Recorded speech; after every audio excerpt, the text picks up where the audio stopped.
So in this video, I want to talk about Facebook ads targeting, guys, for testing products. Now, a lot of people make what I think is a mistake.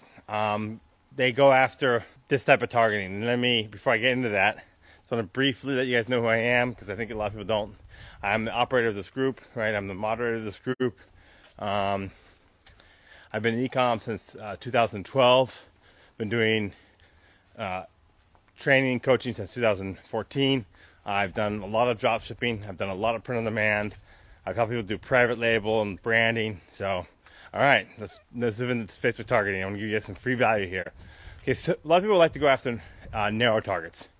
What I mean by narrow targets is audiences 500,000 or less for testing. I think that's a mistake, because here's the reality, and I'm not one to discourage you guys from Facebook ads. I think Facebook ads are fucking awesome, and I love Facebook ads. But the reality is most of the stuff you advertise on Facebook is not going to sell well. That's just the way it is. It's all about scaling the big products, the ones that work, right? And scaling big. So you need to know if your product has some bandwidth, right? You can go to a larger audience. Here, crossing this road here. All right, so you gotta sort of pay attention. Don't feel like it's a small road, but I don't feel like getting hit by a car today. So you want to know if your product has some bandwidth, right? You can go the distance, can go to a large audience to succeed. You also want to know if your product can operate in a competitive market and succeed.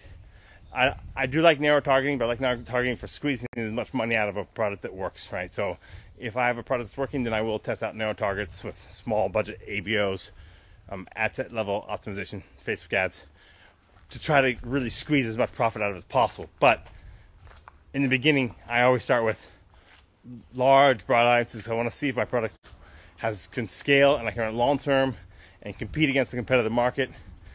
And that's just the way to go. That's the way to go, so that you can really truly make money on Facebook. So for example, with targeting the beer niche that I operate in, I target Budweiser, beer, brewery, microbrewery, NASCAR.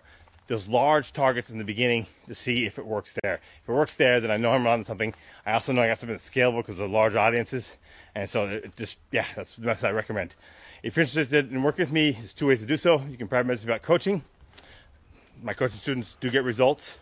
The other thing you can do is sign up for my course Mastermind, which is ecomvantage.com, VANTAG.com. It's $100 a month.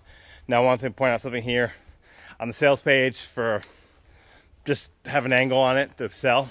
I focus really on POD stuff. But the reality is the actual content in the course is both drop shipping and print on demand. I have videos on both of them, and the marketing strategies operate and work for both. Cheers. I'll see you in this video. I love you all.